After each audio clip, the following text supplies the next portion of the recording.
Welcome to the Away Yet Close podcast. Meet your host, Lamia and Mandy, expats like you, here to guide you through the food and body image challenges you might encounter as you settle into a new country. Get ready to explore, eat, empower, no matter where you are in the world. Ready to dive in? Let's get started. We are happy to be back with this new episode of the podcast Away Yet Close. It is nice that we are having more new episodes, and today we are discussing a new topic. So, we are discussing the cultural food traditions and how to embrace and integrate new tastes as expats. Yes, food is such an important part of our cultural identity. And well, when we move to a different country, we are introduced to a whole new world of culinary experiences. So today we want to share some personal stories about our own food journeys in a different country. And we want to give you some tips of how you can embrace this change and how you can integrate this new food into your life. Exactly. So let's start by talking about the significance of food in our cultures and taking from personal experiences. So, for example, for me, growing up in Tunisia, food was always a central part of our family gatherings and celebrations. We can see the vibrant spices and the fresh ingredients. They were really deeply ingrained in our daily life. Dishes like, for example, couscous with lamb and vegetables, or bricks, which is fried pastry filled with eggs and tuna, or shakshuka, which was a poached egg in a spicy tomato sauce, were really staples in our tables. Well, these dishes all sound really delicious, but I can imagine that they are so different from the ones you experienced when you came to France and the Netherlands. So, Lamia, what was the biggest adjustment for you? Yeah, exactly. There was a lot of adjustments that I had to go through. And one of the biggest were the lighter seasoning in many French cuisine, for example, or the almost non-existing seasoning in the Dutch dishes. So hopefully no Dutch people will be angry about us with this statement. But comparing to the bold spices that we have in Tunisian cuisine, this was really for me a big adjustment. And initially, I found myself adding harissa to almost all everything to bring some taste of heat and flavor to the dishes that I'm having. Well, I totally understand this because I have a similar experience as well. I come from Mexico, as you know, and in Mexico we do eat a lot of spices, especially spicy flavor, and our food has a lot of strong flavors. We use a lot of different peppers and different tomatoes, like we have green tomato, which we use for some salsas, and it's very hard to find it here in Europe. So for me, it was also when I arrived to the Netherlands, the food was lacking something there. I have a similar experience like you, that I have my little bottles of salsa every time I go back to Mexico. I buy some, and some people that visit me, they always also bring a bottle of tajin, chamoy, salsa botanera, like just different. And I have even one aunt give me one little ones like this. I can I can have in my bag. So I also carry them sometimes with me just to have this extra spice in the food. Yeah, that's a great example. So like even this small thing that you get in your purse is kind of bringing you the feeling of being at home. So that's a very nice example.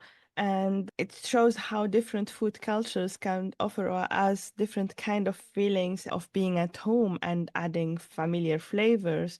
So for me, the harissa, or for you, the salsa or tahin, we, we have a piece of home in our daily life to increase our satisfaction with food.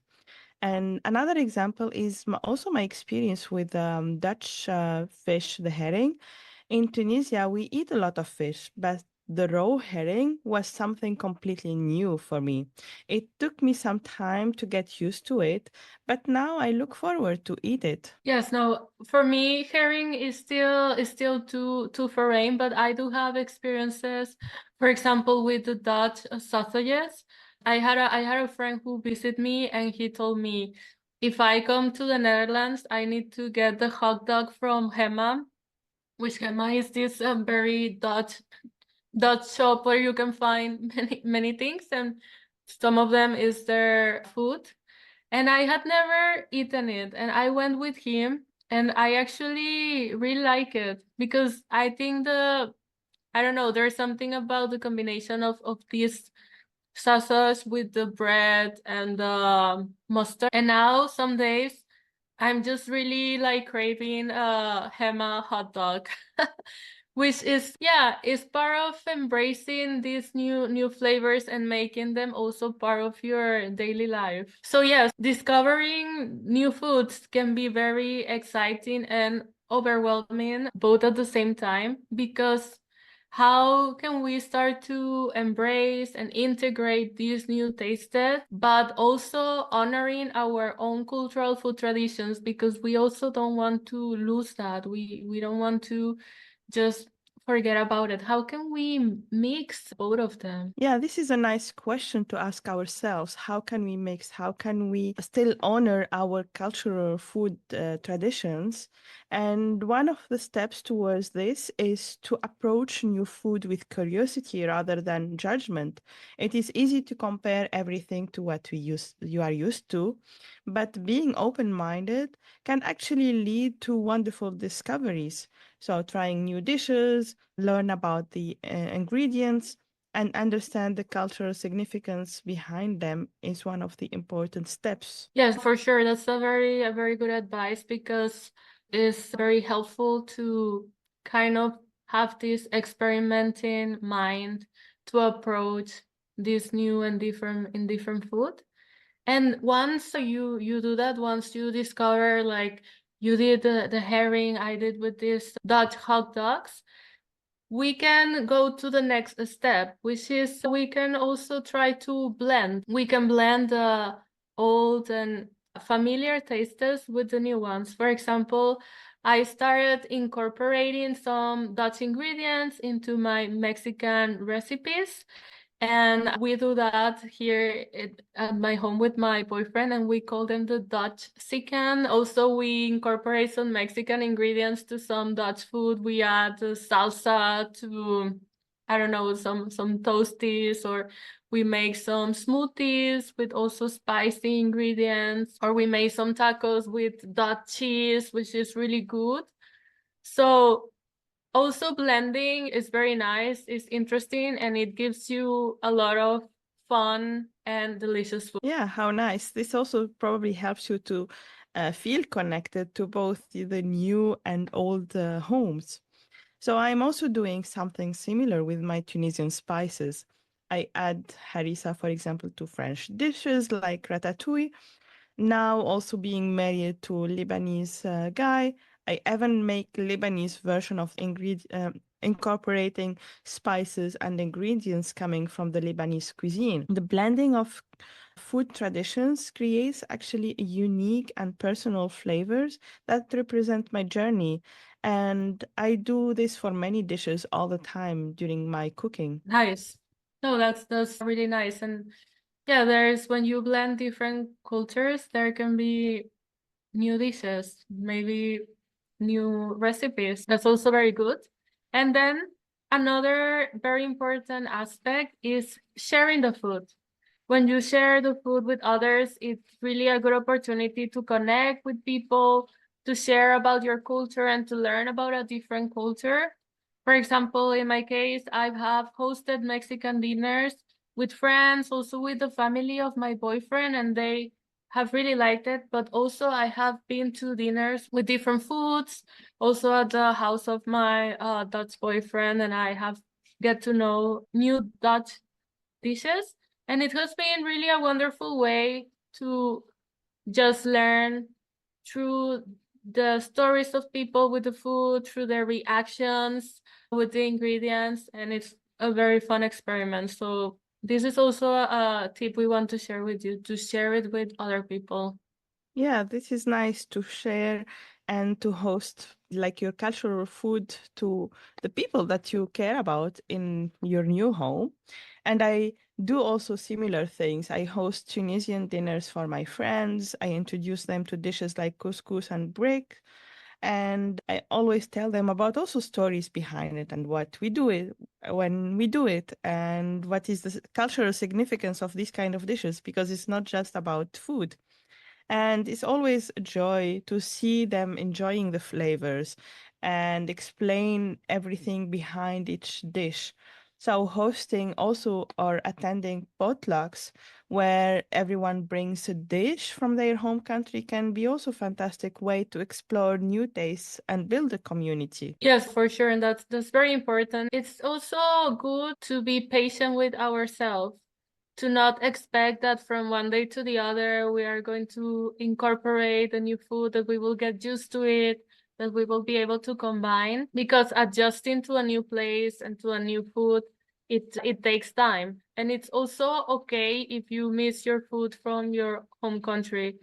It's normal, it's natural. We all go through this, and we should allow ourselves to feel these emotions and to slowly, in our own pace, open up to the new experiences. For example, in my case, I already been here for 2 years, and I still feel quite homesick about the food some days. Some days I just feel like I really want to eat some street tacos or some elote. And I am living in this neighborhood in Amsterdam where there is a lot of different cultures. There is a lot of different restaurants, and there are so many things to try out. So I do feel excited about that. But at the same time, I have this homesick feeling from time to time.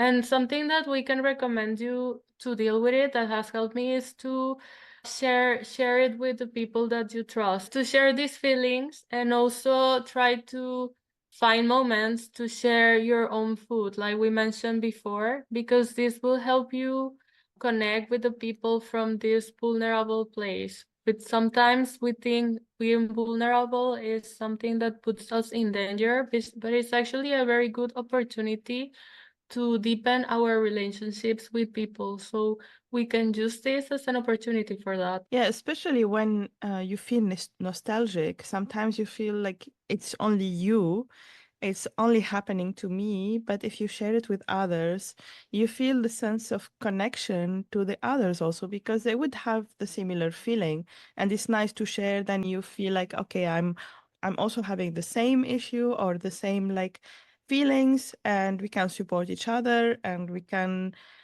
embrace this new things that we are having and it's happening to us rather than pushing it away.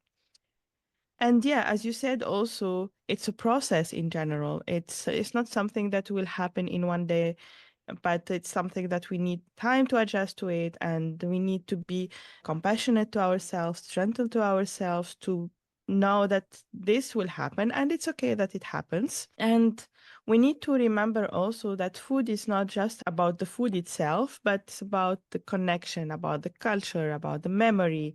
So embracing new food traditions does not mean letting go of your own. It means enriching your life with new flavors and experiences.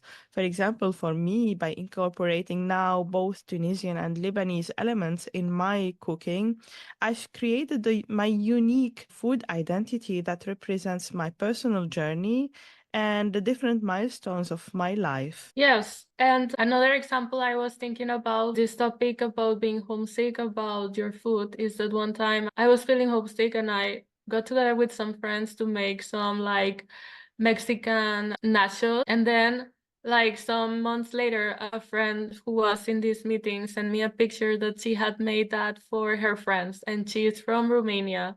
So it was very nice to see that something that came out from a day of nostalgia is stay with her, and that she is now sharing this food with other people. So it really can help you connect. So I just wanted to add this example of how sharing and embracing new foods can help you build a community. That's a very nice example. Yes, and now just as a recap of what we talk about is that we want to say that it's very important to approach these new foods with curiosity rather than just that we can blend the old with the new and you never know what new recipe might come out, and that sharing with others, sharing the food and these cultural moments can really enrich your life with new flavors and new experiences and deeper relationships with people. So we hope these tips can help you. We hope our personal stories can inspire you to explore and embrace these new culinary traditions that you have in this new home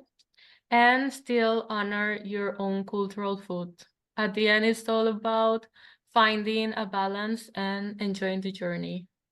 Yeah, that's very important, the balance and the joy in this journey. And if you have any questions or you want to share your own experience with your own cultural food traditions, feel free to reach to us on our social media or through our email. We would really love hearing from you. And thank you for today. Thank you for joining and see you next time. Thanks for tuning in to this episode of the Await Yet Close podcast. Whether you are on the other side of the world or just navigating your own food and life journey, remember you're not alone. If you enjoy what you heard, like, subscribe, and review us. See you next time.